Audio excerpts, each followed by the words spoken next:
Hello friends, welcome to my YouTube channel. तो आज हम लोग प्रॉपर्टीज ऑफ मैटर से एनसीईआरटी इम्पॉर्टेंट एमसीक्यू करने वाले हैं। तो आज का सेशन काफ़ी इंपॉर्टेंट होने वाला है, क्योंकि आज के सेशन में हम लोग प्रॉपर्टीज ऑफ मैटर से रिलेटेड जितने भी एनसीईआरटी बेस्ड क्वेश्चन है उसको हम लोग वन बाय वन जो है कंप्लीट करेंगे। तो चलिए स्टार्ट करते हैं। तो आज का पहला इंपॉर्टेंट क्वेश्चन है, consider the following statements regarding the properties of solid. Properties of solid के रिगार्डिंग में कौन सा ऑप्शन, कौन सा स्टेटमेंट सही है, आपको ये बताना है। ठीक है, तो कौन सा स्टेटमेंट जो है सही है ये बताना है। तो पहला है, the property of a body by virtue of which its tends to regain its original size and shape is called elasticity. तो पहला बोल रहा है इलास्टिसिटी। इलास्टिसिटी क्या होता है? इलास्टिसिटी उसे कहा जाता है जब किसी ऑब्जेक्ट पे एक्सटर्नल फोर्स अप्लाई किया जाता है। एक्सटर्नल फोर्स अप्लाई करने के बाद इस ऑब्जेक्ट का शेप एंड साइज क्या हो जाता है? डिफॉर्म हो जाता है। लेकिन जैसे ही फोर्स हटाते हैं तो ये अपना ओरिजिनल पोजीशन में आ जाता है। उसी को बोलते हैं इलास्टिसिटी बोला जाता है। प्रॉपर्टीज ऑफ क्या है? इलास्टिसिटी क्या है? प्रॉपर्टीज ऑफ है मटेरियल है। और इसमें क्या होता है? इलास्टिक मटेरियल क्या होता है? इलास्टिसिटी में क्या होता है कि जब कोई ऑब्जेक्ट पे बाहरी फोर्स लगाया जाता है, एक्सटर्नल फोर्स लगाया जाता है, तो उसके बॉडी जो होता है, शेप एंड साइज जो है डिफॉर्म हो जाता है। लेकिन जैसे ही फोर्स हटा लेते हैं तो फिर जो है वो अपना एक्चुअल पोजीशन में आ जाता है। जैसे मान के चलिए कोई बॉल है, क्या है? कोई रबर का बॉल है। ये क्या है? रबर बॉल है। अगर आप इसको एक्सटर्नल फोर्स लगाएंगे और क्या करेंगे? दबाएंगे, तो ये जो है इसका शेप एंड साइज चेंज हो जाएगा। लेकिन जैसे ही फोर्स को हम आउट कर लेंगे, बाहर कर लेंगे, विड्रॉ कर लेंगे, तो ये जो बॉल है ये फिर अपना ओरिजिनल शेप एंड साइज में आ जाएगा। तो इसी प्रॉपर्टी ऑफ मटेरियल को क्या कहा जाता है? इलास्टिसिटी कहा जाता है। जैसे आप देखते होंगे स्प्रिंग को, ठीक है, स्प्रिंग होता है। स्प्रिंग को जब आप कंप्रेस करते हैं, दबाते हैं, तो इसका शेप एंड साइज क्या हो जाता है? चेंज हो जाता है। ठीक है, इसका जो होता है चेंज हो जाता है। लेकिन जैसे ही फोर्स को आप हटाते हैं, फोर्स को हटाने के बाद क्या होता है? ये फिर अपने एक्चुअल पोजीशन में वापस आ जाता है, रिगेन हो जाता है। तो वैसे ही प्रॉपर्टी को क्या कहा जाता है? इलास्टिसिटी कहा जाता है ना। तो ये तो बिल्कुल सही है। दूसरा है, plasticity is the property in which material has no growth tendency to regain its previous change. और प्लास्टिसिटी में क्या होता है? एक तो इलास्टिसिटी हम लोग समझ गए, एक होता है प्लास्टिसिटी। ये भी जो है मटेरियल का प्रॉपर्टीज होता है। प्लास्टिसिटी में क्या होता है कि जब कोई ऑब्जेक्ट पे हम फोर्स लगाएं, एक्सटर्नल फोर्स लगाएं, तो इसका जो है शेप एंड साइज चेंज हो जाएगा। क्या हो जाएगा? शेप एंड साइज चेंज हो जाएगा। लेकिन जैसे ही फोर्स हटाएंगे तो ये अपना ओरिजिनल पोजीशन में वापस नहीं आएगा, जैसा का तैसा ही रह जाएगा। ठीक है, फोर्स अप्लाई किए, इसका शेप एंड साइज क्या हो गया? चेंज हो गया, शेप एंड साइज चेंज हो गया। लेकिन जैसे ही फोर्स को हटाने के बाद भी क्या हुआ? ओरिजिनल शेप एंड साइज में नहीं आया। तो इस प्रॉपर्टी को प्लास्टिसिटी कहा जाता है। इसमें क्या हो जा रहा था? फोर्स को जब हटा रहे थे तो अपना एक्चुअल शेप एंड साइज में आ जा रहा था मटेरियल, ऑब्जेक्ट। लेकिन इसमें क्या होगा? ऑब्जेक्ट जो है अपना शेप एंड साइज में फोर्स हटाने के बाद वापस नहीं आएगा। तो इस प्रॉपर्टी को क्या कहा जाता है? प्लास्टिसिटी कहा जाता है। तो ये भी क्या सही है? तो दोनों क्या बिल्कुल सही है। तो इसका फाइनली कौन सा सही हो जाएगा? Option C, both first and second इसका सही आंसर हो जाएगा। तो आप समझ गए होंगे इलास्टिसिटी क्या होता है और प्लास्टिसिटी का मतलब क्या होता है। चलिए नेक्स्ट क्वेश्चन की बात करते हैं। नेक्स्ट क्वेश्चन है, modulus of elasticity was given by which of the following. Modulus of elasticity जो होता है, जिसे के से दिखाया जाता है, के से रिप्रेजेंट किया जाता है, तो बोल रहा है modulus of elasticity was given by which of the following. Robert Hooke, Robert Boyle law, Blaise Pascal, option D Blaise Hooke's. तो इसका जो सही आंसर होगा हुक्स लॉ। इसका सही आंसर क्या होगा? Hooke's law. तो हुक्स लॉ क्या बोलता है? हुक्स लॉ क्या बोलता है? हुक्स लॉ बोलता है विद इन इलास्टिक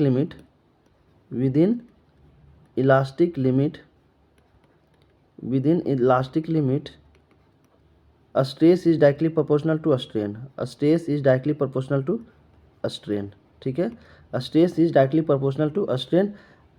यहाँ पे stress is directly proportional to strain होता है, ये क्या है, डायरेक्टली प्रोपोर्शनल का साइन है, जब इसको हटाएंगे तो क्या लगेगा, स्ट्रेस इज इक्वल टू के इंटू स्ट्रेन हो जाएगा। ये के जो है यही क्या है, मॉडुलस ऑफ इलास्टिसिटी, याद रखिएगा यही के है modulus of elasticity, modulus of elasticity, ठीक है, तो याद रखिएगा। अब यहाँ पे जो रिलेशन आप लोगों को देखने को मिला, स्ट्रेस इज इक्वल टू के इंटू स्ट्रेन, के क्या है, मॉडुलस ऑफ इलास्टिसिटी है, मॉडुलस ऑफ इलास्टिसिटी है, तो के जो है मॉडुलस ऑफ इलास्टिसिटी जो है स्ट्रेन का इन्वर्सली प्रोपोर्शनल है, याद रखिएगा के जो है is inversely proportional to strain. अगर मॉडुलस ऑफ इलास्टिसिटी ज़्यादा होगा मटेरियल का तो स्ट्रेन क्या होगा, कम होगा, और अगर मॉडुलस ऑफ इलास्टिसिटी मटेरियल का कम होगा तो स्ट्रेन जो होगा ऑब्जेक्ट का ज़्यादा होगा। तो यह हुक्स लॉ कहता है कि विद इन इलास्टिक लिमिट, अब यहाँ पे एक टर्म आता है within elastic limit, with in elastic limit. Elastic limit का क्या मतलब होता है कि मान के चलिए कोई मटेरियल है, ठीक है, हर मटेरियल का एक अपना लिमिट होता है कि इतना फोर्स झेलने के बाद क्या हो जाएगा, और मटेरियल ब्रेक कर जाएगा। मान के चलिए कोई ऑब्जेक्ट है, ठीक है, ऑब्जेक्ट है, मान के चलते हैं हम कोई रॉड है, ठीक है, ये क्या है, रॉड है। अब हम इसमें टेंसाइल फोर्स लगाते हैं, क्या लगाते हैं, टेंसाइल फोर्स लगाएंगे, और इसको हम क्या करेंगे, खींचेंगे, तो ये मटेरियल तब तक जो है, ये मटेरियल तब तक इस फोर्स को झेल पाएगा जितना इसका इलास्टिक लिमिट होगा। फिर एक ऐसा टाइम आएगा कि एक ऐसा फोर्स आएगा जिसमें ये मटेरियल क्या हो जाएगा, ब्रेक हो जाएगा। मान के चलिए 400 न्यूटन लगाएं, 400 किलो न्यूटन लगाएं, तब तक ये मटेरियल क्या हुआ, टूटा नहीं। फिर 500 लगाएं, 500 किलो न्यूटन लगाएं फोर्स, तब भी ये मटेरियल क्या हुआ, ब्रेक नहीं हुआ। फिर फाइनली एक ऐसा फोर्स आएगा, मान के चलते हम 600 फोर्स अप्लाई कर दिए, इसमें 600 किलो न्यूटन फोर्स अप्लाई किए, तो ये मटेरियल क्या हो जाएगा, ब्रेक हो जाएगा। तो यही 600 किलो न्यूटन क्या हो जाएगा, इसका इलास्टिक लिमिट फोर्स कहलाएगा, कि इतना फोर्स तक जो है ये झेल पाया, इससे थोड़ा सा ज़्यादा हुआ तो क्या हो जाएगा, ये टूट जाएगा, ठीक है, उसी को बोला जाता है इलास्टिक लिमिट बोला जाता है। हर मटेरियल का अपना अपना इलास्टिक लिमिट होता है। तो हुक्स लॉ यही कहता है, stress is directly proportional to strain, और मॉडुलस ऑफ इलास्टिसिटी जो होता है वो इनवर्सली प्रोपोर्शनल टू स्ट्रेन होता है। तो इसका सही आंसर होगा, इसका जो सही आंसर हो जाएगा हुक्स लॉ, है ना। अब नेक्स्ट क्वेश्चन की बात करते हैं। नेक्स्ट क्वेश्चन है, consider the following statement and select the correct code. कौन सा स्टेटमेंट सही है और आपको जो है सही कोड सेलेक्ट करना है। For a given stress the strain produce in glass is much less than that in rubber. बोल रहा है कि स्ट्रेस अप्लाई करने पर स्ट्रेन जो प्रोड्यूस होगा ग्लास और रबर में, वो जो है ग्लास का स्ट्रेन जो होगा कम होगा एज कम्पेयर टू रबर, ठीक है। तो क्या ये सही है, ये जो है क्या सही है, जी बिल्कुल सही है। अभी बताएं, ये सही है, क्या बताएं अभी, कि जो अभी बताए थे कि मॉडुलस ऑफ इलास्टिसिटी जो होता है इनवर्सली प्रोपोर्शनल टू स्ट्रेन होता है, ठीक है। तो ग्लास का जो होता है ना स्ट्रेन कम होता है, ग्लास का स्ट्रेन जो होता है, ग्लास का स्ट्रेन कम होता है, ग्लास का स्ट्रेन जो है कम होगा, क्यों, क्योंकि ग्लास का मॉडुलस ऑफ इलास्टिसिटी जो होता है, मॉडुलस ऑफ इलास्टिसिटी होता ज़्यादा होता है, ठीक है, याद रखिएगा। ग्लास का जो होता है ग्लास का जो इलास्टिसिटी होता है, मॉडुलस ऑफ इलास्टिसिटी, वो अधिक होता है एज कम्पेयर टू रबर, जिसकी वजह से इसका स्ट्रेन जो होगा कम होगा। तो पहला ऑप्शन क्या बोल रहा है कि given stress the strain produce in a glass, glass में जो स्ट्रेन प्रोड्यूस होगा वो कम होगा एज कम्पेयर टू रबर। तो बिल्कुल ये सही है, क्योंकि ग्लास का जो इलास्टिक मॉडुलस ऑफ इलास्टिसिटी होता है वो अधिक होता है, जिसकी वजह से स्ट्रेन क्या होता है, कम होता है। दूसरा है, in plastic material the force of cohesive are very small. जी बिल्कुल, प्लास्टिक मटेरियल में जो फोर्स ऑफ कोहेसन होता है वेरी स्मॉल होता है। थर्ड है, elastic limit is the smallest state which result in permanent distortion. जैसे बताए थे कि कोई रॉड था, उसमें फोर्स अप्लाई कर रहे थे, उसके बाद एक ऐसा फोर्स आएगा जिसमें ये मटेरियल क्या हो जाएगा, परमानेंटली डिस्टोर्ट हो जाएगा, परमानेंटली क्या हो जाएगा, ब्रेक हो जाएगा। उसी को इलास्टिक लिमिट कहा जाता है। तो जी बिल्कुल तीनों क्या है, सही है। तो फाइनली ऑप्शन ए इसका राइट आंसर हो जाएगा, first, second and third. Next question की बात करते हैं। नेक्स्ट क्वेश्चन है question number 4, which of the following is not a way in which a solid may change its dimension when an external force act on it. क्या question पूछ रहा है कि इनमें से कौन सा तरीका है जिसमें सॉलिड जो है, solid may change its dimension when external force act on it. कोई सॉलिड है तो कौन सा तरीका है जब हम इसमें एक्सटर्नल फोर्स अप्लाइड करेंगे, जब हम इसमें एक्सटर्नल फोर्स अप्लाई करेंगे तो उसका शेप जो होगा, उसका चेंज होगा, उसका डायमेंशन जो होगा चेंज हो जाएगा। By help of tensile stress, compressive stress, longitudinal stress, option D tangential stress. तो इसका सही आंसर हो जाएगा टेंजेंशियल स्ट्रेस। इसका सही आंसर कौन सा होगा? इसका सही आंसर हो जाएगा टेंजेंशियल स्ट्रेस, इसका सही आंसर हो जाएगा।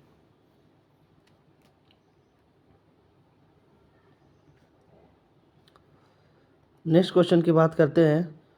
Question number 5, while dressing A building the structural design of the column, beam and supports require knowledge of. जब हम बिल्डिंग का डिज़ाइन करते हैं तो स्ट्रक्चरल जो डिज़ाइन बनाते हैं कॉलम का, बीम का एंड सपोर्ट रिक्वायर्स होता है। क्यों होता है? Density of material used, temperature under which material is used, option C strength of material use, option D none of the above. तो कौन सा इसका सही आंसर हो जाएगा? तो इसका सही आंसर होगा strength of the material used. हम लोग करते हैं, क्या करते हैं, जब भी कोई बिल्डिंग का डिज़ाइन करते हैं, स्ट्रक्चरल डिज़ाइन जैसे कॉलम हो गया, बीम हो गया और कोई सपोर्ट हम लोग प्रोवाइड करते हैं तो क्या करते हैं, strength of the material he used करते हैं। ठीक है, क्योंकि स्ट्रेंथ ऑफ मटेरियल जो होता है बहुत ही क्रूशियल होता है व्हाइल डिजाइनिंग द बिल्डिंग, याद रखिएगा।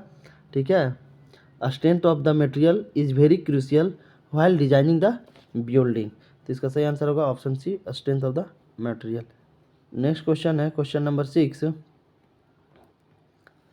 Consider the following statement regarding the strength of material.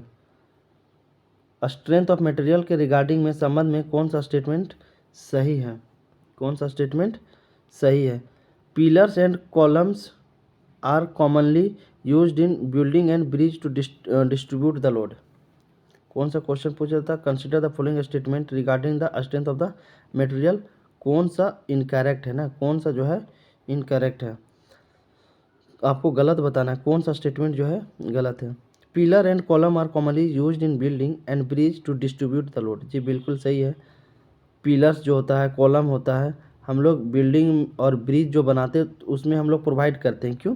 क्योंकि डिस्ट्रीब्यूट द लोड, लोड को जो है डिस्ट्रीब्यूट किया जा सके। ठीक है, तो ऑप्शन ए जो है बिल्कुल फर्स्ट सही है। दूसरा option, the rope are always made of number of thin wires braided together, ये गलत है।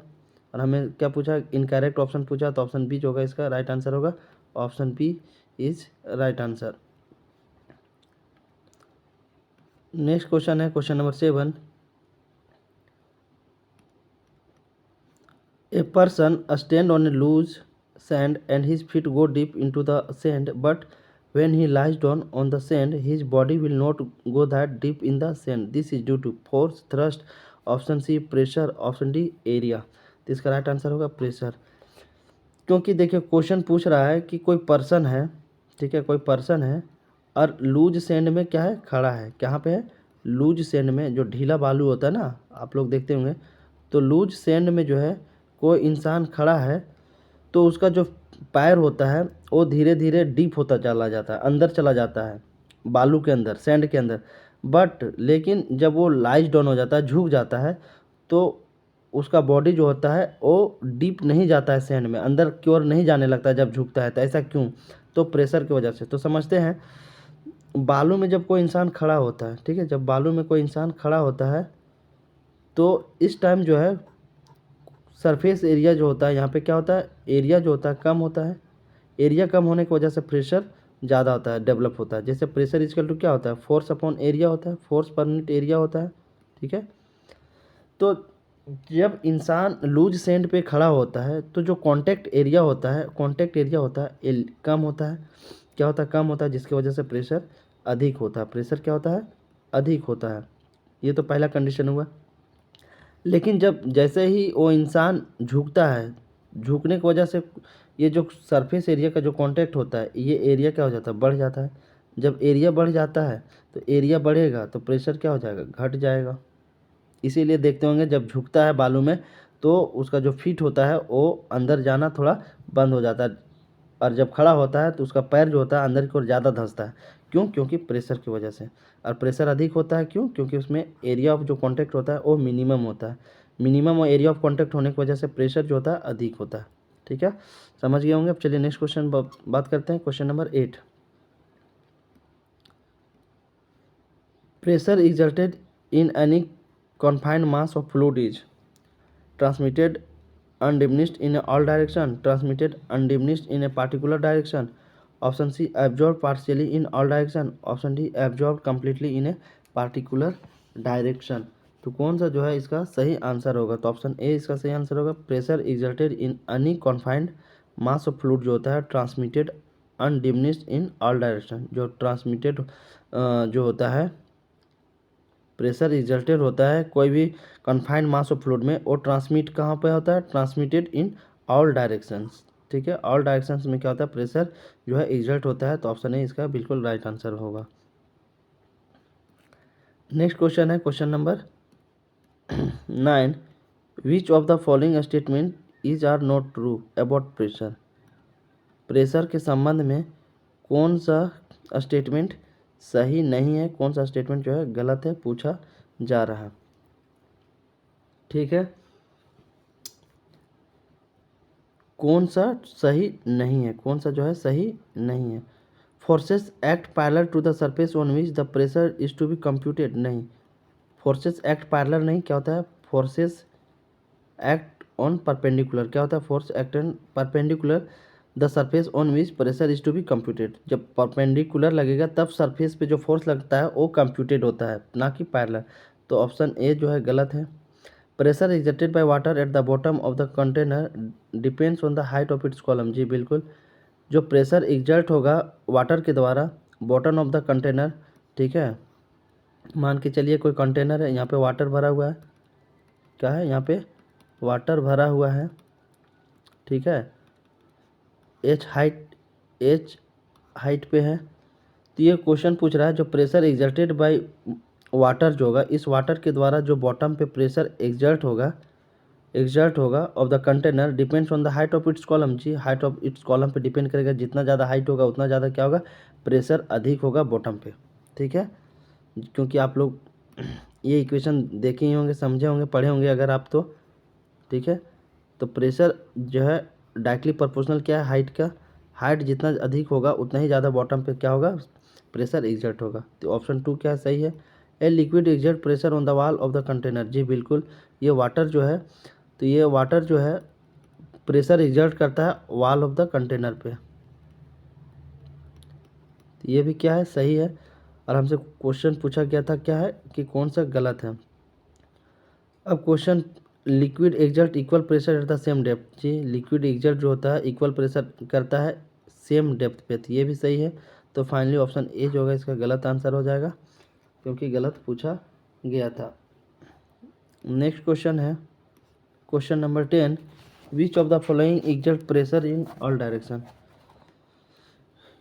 इनमें से कौन जो है प्रेशर एग्जर्ट करेगा सभी डायरेक्शन में? Solid, liquid, gases, option D fluid. तो इसका राइट आंसर होगा फ्लूइड। इसका सही आंसर क्या होगा? इसका जो सही आंसर बनेगा फ्लूइड बनेगा। लिक्विड और गैसेस भी क्या है? फ्लूइड ही है। फ्लूइड क्या है? फ्लूइड जो होता है लिक्विड गैसेस होता है जिसमें कंटिन्यूसली क्या हो? डिफॉर्मेशन हो। लिक्विड और गैसेस। तो फ्लूइड किसे कहा जाता है? फ्लूइड्स जो होता है, fluids have to tendency to flow. Fluids किसे कहा जाता है? Have to tendency to flow. Have to tendency to flow, उसी को क्या कहा जाता है? फ्लूइड कहा जाता है। तो लिक्विड में भी टेंडेंसी होता है फ्लो करने का, गैसेस में भी होता है। तो ये सारे क्या है? फ्लूइड्स हैं। तो फ्लूइड्स में ही जो है प्रेशर एग्जर्ट होता है इन ऑल डायरेक्शंस। याद रखिएगा, influence pressure exerts in all direction. तो ऑप्शन डी जो होगा इसका राइट आंसर बन जाएगा। नेक्स्ट क्वेश्चन है the rise of water in the dropper is due to. Dropper में जो the rise of water in the dropper is due to, dropper में जो वाटर राइज होता है वो उसके पीछे का कारण क्या है? Pressure of water, atmospheric pressure, gravity of the earth, gravity of the earth. Option D shape of rubber bulb of dropper. तो इसका सही आंसर कौन सा होगा? इसका जो सही आंसर हो जाएगा आपका ऑप्शन बी, एटमॉस्फेरिक प्रेशर की वजह से। किसकी वजह से?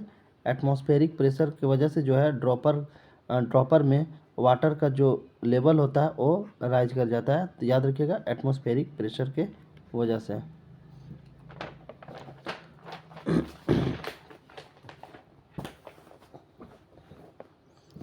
अब नेक्स्ट क्वेश्चन की बात करते हैं हम लोग। नेक्स्ट क्वेश्चन है question number 13। An empty plastic bottle is pushed into the water. The force experienced by bottle is। Question बोला जा रहा है कि एक खाली बोतल है, एक खाली प्लास्टिक बोतल है, उसको पुश किया जाता है, धकेला जाता है अंदर की ओर पानी में। तो कौन सा फोर्स जो होगा एक्सपीरियंस बाय बोतल, बोतल के द्वारा कौन सा फोर्स एक्सपीरियंस होगा? जैसे मान के चलिए क्या है, ये पानी है।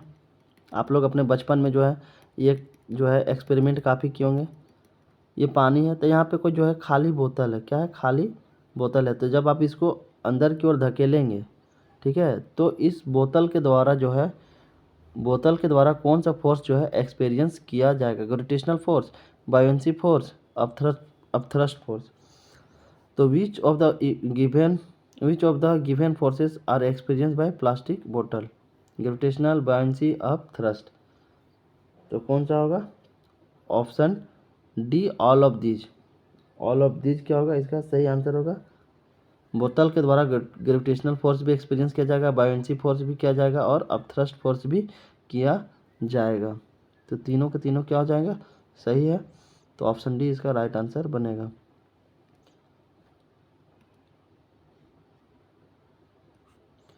नेक्स्ट क्वेश्चन है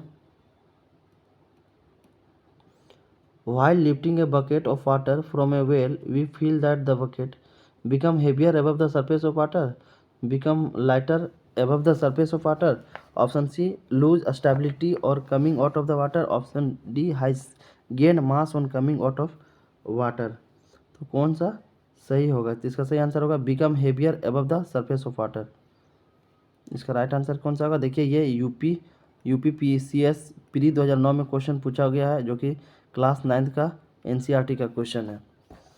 तो क्वेश्चन आप लोग समझ गए होंगे। जैसे आप लोग कुआं से जब पानी निकालते हैं, ठीक है, कुआं से जो है पानी निकालते होंगे, तो जो बकेट ऑफ वाटर होता है from a well, we fill that bucket, जब हम निकालते हैं तो देखे होंगे जब पानी के अंदर जब बकेट को हम लोग भेजते हैं तो बहुत हल्का लगता है खींचने में। जब बकेट जो होता है पानी के अंदर में होता है, बकेट जो होता है पानी के अंदर में होता है, जब उसको हम ऊपर खींचते हैं तो काफ़ी हल्का फील होता है। लेकिन जैसे ही ये बकेट वाटर सरफेस के ऊपर आ जाता है और जब हम लोग इसको खींचते हैं तो हेवियर हो जाता है। क्या हो जाता है? भारी लगने लगता है। तो वही ऑप्शन ए बताया जा रहा है, become heavier above the surface of water. जैसे ही सरफेस ऑफ वाटर के ऊपर आएगा बकेट, वो क्या हो जाएगा? भारी लगने लगेगा, हेवियर हो जाएगा। और यही जब बकेट पानी के अंदर में रहेगा और खींचेंगे तो बहुत ही हल्का महसूस होता है। आप ये एक्सपेरिमेंट जो है आप अपने बचपन में किए होंगे जब कुआं से पानी निकालने के दरमियान में। तो ऑप्शन ए जो होगा इसका राइट आंसर होगा। नेक्स्ट क्वेश्चन है question number 15। Which of the following statement is incorrect about an iron nail that sink and cork that floats when placed on the surface of water? तो ये तो बहुत ही आसान क्वेश्चन है कि कोई भी चीज़ जो होता है वाटर के सरफेस पे फ्लोट करते रहता है, क्योंकि डेंसिटी जो होता है उसका कम होता है as compare to water. Density जो होगा ऑब्जेक्ट का कम होगा एज कम्पेयर टू वाटर। तो क्या करेगा? फ्लोट करेगा, सरफेस पे तैरेगा। लेकिन यही अगर डेंसिटी अधिक हो जाएगा वाटर से, ठीक है, डेंसिटी जो होगा वाटर से अधिक होगा, तो क्या होगा, सिंक हो जाएगा, डूब जाएगा। तो क्वेश्चन पूछ रहा है विच of the following statement is incorrect, कौन सा जो है स्टेटमेंट गलत है। About an iron nail that sinks and cork that floats when placed on the surface of water, जब सरफेस ऑफ वाटर में रखा जाता है, तो कौन सा जो है गलत है। तो इसका सही आंसर होगा option D, the density of iron nails is less than the density of water. इसमें कौन सा सही आंसर होगा, the density of iron nails is less than density of water. Next question है क्वेश्चन नंबर 16। लिस्ट 1 को list 2 से मिलान करना है। ठीक है, लिस्ट 1 को लिस्ट 2 से मिलान करना है। वाटर का डेंसिटी कितना होता है, वाटर का डेंसिटी जो होता है 1 × 10⁻³ kg/m³ होता है। वाटर का जो डेंसिटी होता है कितना होता है, 1000 kg/m³ होता है, तो A का थर्ड हो जाएगा। सिल्वर का डेंसिटी कितना होता है, सिल्वर का जो डेंसिटी होता है वो 10.8 × 10⁻³ kg/m³ होता है। गोल्ड की अगर हम डेंसिटी की बात करें तो गोल्ड का जो डेंसिटी होता है वो होता है 19.3 × 10⁻³ kg/m³ होता है। एयर की अगर हम बात करें तो एयर का जो होता है 1.2 kg/m³ डेंसिटी होता है। तो सही मिलान कौन सा हो गया, ए का थर्ड, बी का 1, सी का 4 और डी का 2। तो सही आंसर कौन सा होगा, ऑप्शन बी। ऑप्शन बी इसका सही आंसर होगा। नेक्स्ट क्वेश्चन की बात करते हैं, question number 17। Which of the following is not based on the application of Pascal's law, Pascal's law के एप्लीकेशन पर कौन सा बेस्ड नहीं है।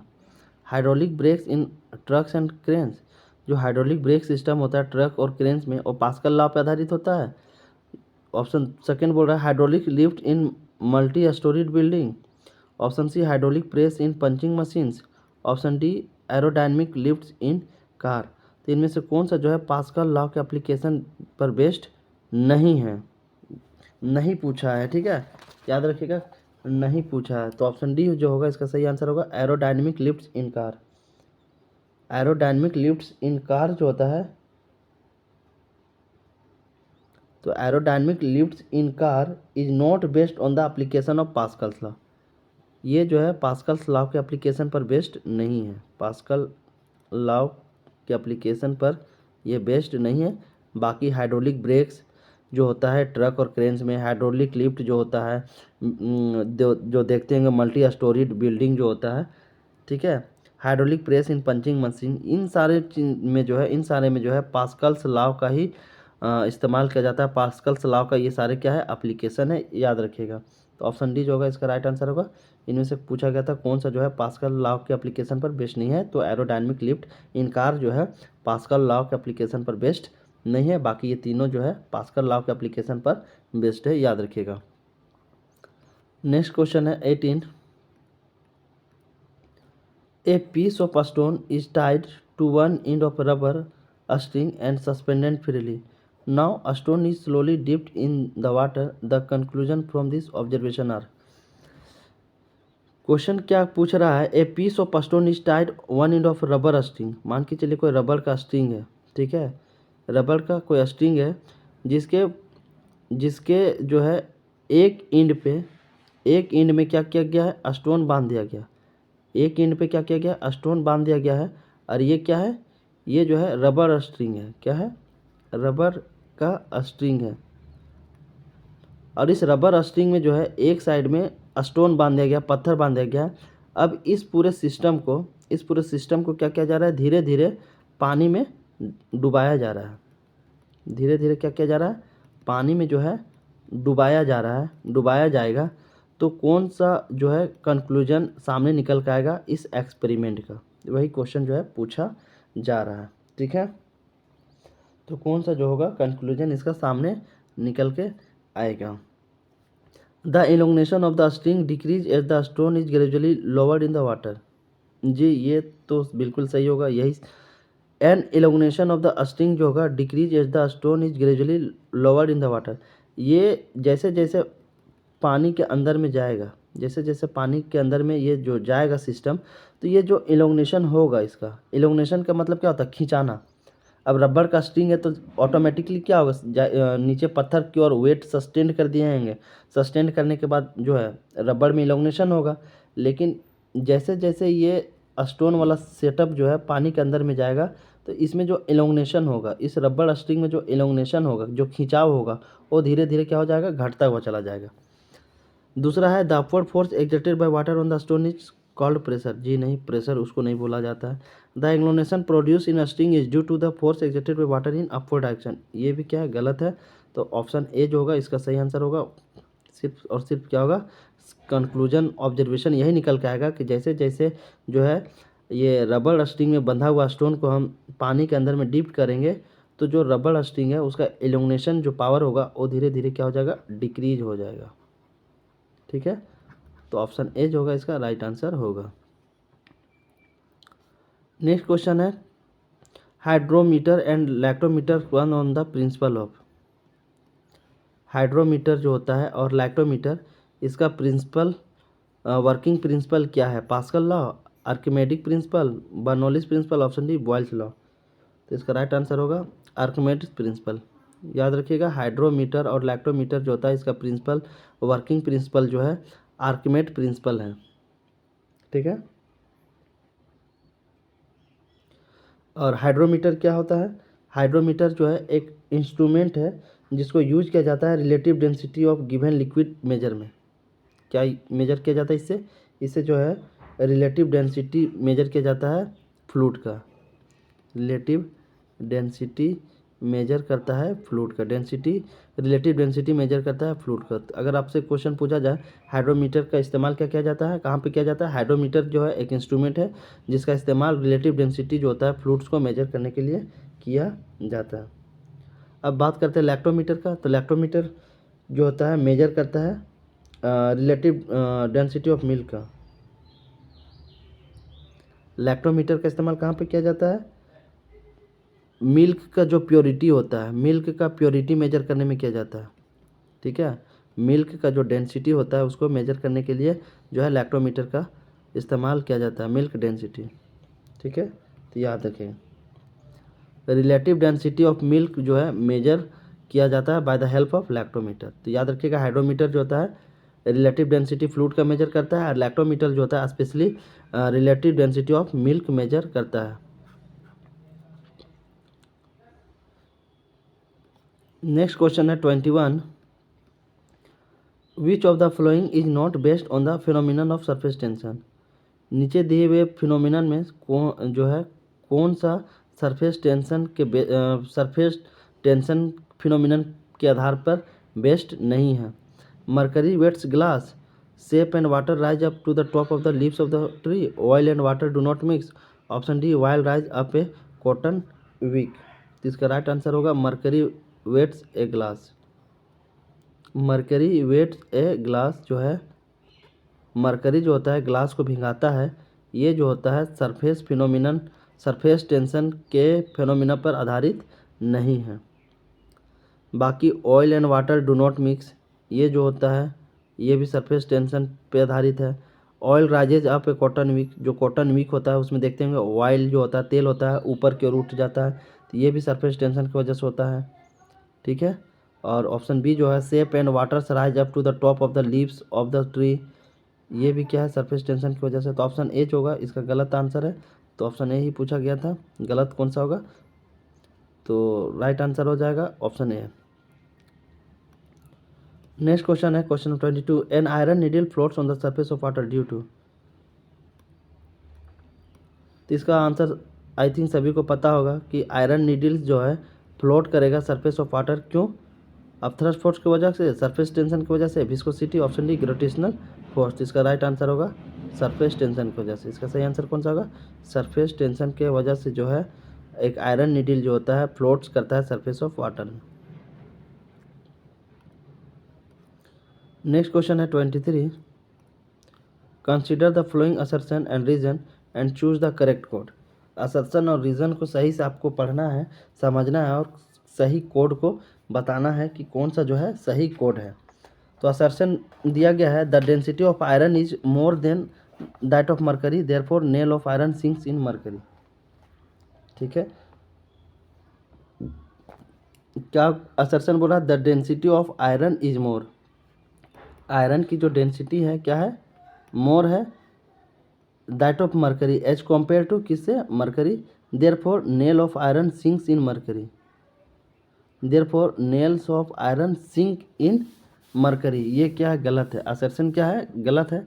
The density of iron is more than that of mercury, therefore nail of iron sinks in mercury. जी नहीं। अगर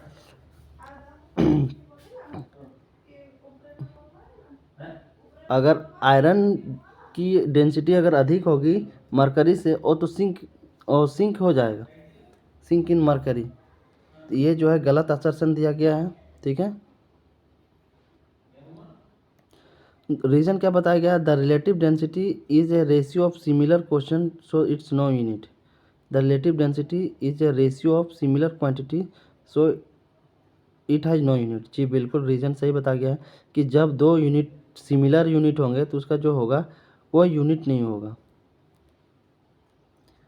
जब दो सेम यूनिट होगा तो उसका कोई भी डायमेंशन नहीं होगा, कोई यूनिट नहीं होगा।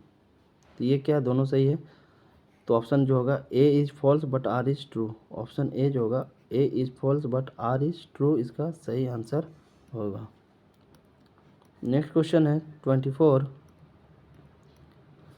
Consider the following statement, the coefficient of viscosity is the only parameter through which the viscosity of the fluid is measured. The coefficient of viscosity जो होता है is the only parameter through which the viscosity of fluid is measured. ठीक है, तो कौन सा जो है करेक्ट पूछा है ना, कौन सा ऑप्शन जो है करेक्ट है ये पूछा गया है। तो the coefficient of viscosity is the only parameter through which the viscosity of the fluid is measured. जी बिल्कुल, कोफिशिएंट ऑफ विस्कोसिटी से ही जो है विस्कोसिटी ऑफ द फ्लूइड को मेजर किया जाता है। Negative sign of coefficient of viscosity indicates that the viscous force opposes the relative motion. जी बिल्कुल, अगर कोफिशिएंट ऑफ विस्कोसिटी जो होगा नेगेटिव होगा तो ये इस बात का सिंबल है, इस बात का इंडिकेशन है कि जो विस्कस फोर्स होगा opposes the relative motion, viscous force जो होगा अपोज करेगा रिलेटिव मोशन को। ये भी सही है। The SI unit of viscosity is Newton S पर मीटर स्क्वायर। जी बिल्कुल, ये भी क्या है, सही है। विस्कोसिटी की अगर यूनिट की हम बात करें, विस्कोसिटी के SI यूनिट की बात करें तो क्या होता है, याद रखिएगा ये होता है। और क्वेश्चन सॉरी ऑप्शन 4 क्या बोला? एक poise is equal to 0.1 NS metre square होता है। जी बिल्कुल, एक पॉइज बराबर कितना होता है, याद रखिएगा, ये काफ़ी इंपॉर्टेंट है। एक पॉइज बराबर 0.1 NSM स्क्वायर होता है। तो चारों को चारों क्या है, सही है। तो finally option D, first second third and 4 is right. Next question है consider the following statement about viscosity. Viscosity के संबंध में कौन सा स्टेटमेंट जो है, कौन सा स्टेटमेंट सही है?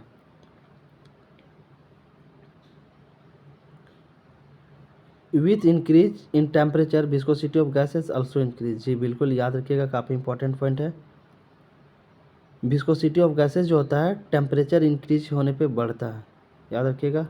Viscosity of gases, viscosity of gases is directly proportional to temperature. ठीक है, विस्कोसिटी ऑफ गैसेस जो होता है टेम्परेचर का डायरेक्टली प्रोपोर्शनल होता है। टेम्परेचर बढ़ेगा तो विस्कोसिटी ऑफ गैसेस भी बढ़ेगा, टेम्परेचर घटेगा तो विस्कोसिटी ऑफ गैसेस क्या होगा, डिक्रीज होगा।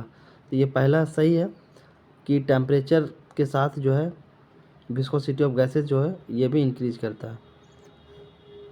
तो ये था किसका, विस्कोसिटी ऑफ गैसेस का, जो कि टेम्परेचर के साथ डायरेक्टली प्रोपोर्शनल होता है। दूसरा है the viscosity of liquids decreases with increase in temperature. दूसरा याद रखिएगा, viscosity of liquid, viscosity of liquids is inversely proportional to temperature. Gases में क्या है, डायरेक्टली प्रोपोर्शनल है, और लिक्विड में क्या होता है, विस्कोसिटी जो होता है टेम्परेचर के साथ इन्वर्सली रिलेशन होता है। टेम्परेचर बढ़ेगा तो लिक्विड का जो विस्कोसिटी होगा घटेगा। अगर टेम्परेचर घटेगा तब विस्कोसिटी ऑफ लिक्विड क्या होगा, इंक्रीज होगा। याद रखिएगा, दोनों में जो है इन्वर्सली रिलेशन है। विस्कोसिटी ऑफ गैसेस में टेम्परेचर के साथ डायरेक्टली रिलेशन है, देख सकते हैं, और विस्कोसिटी ऑफ लिक्विड में जो होता है इन्वर्सली प्रोपोर्शनल है, याद रखिएगा। तो दोनों क्या सही है, तो option C both first and second are right. इस तरीके से जो भी टॉप 20+ क्वेश्चन थे NCERT based properties of matter से हम लोगों ने कर लिया। आई होप आप लोगों को समझ में आया होगा। तो फिर मिलते हैं नेक्स्ट इंपॉर्टेंट वीडियो में।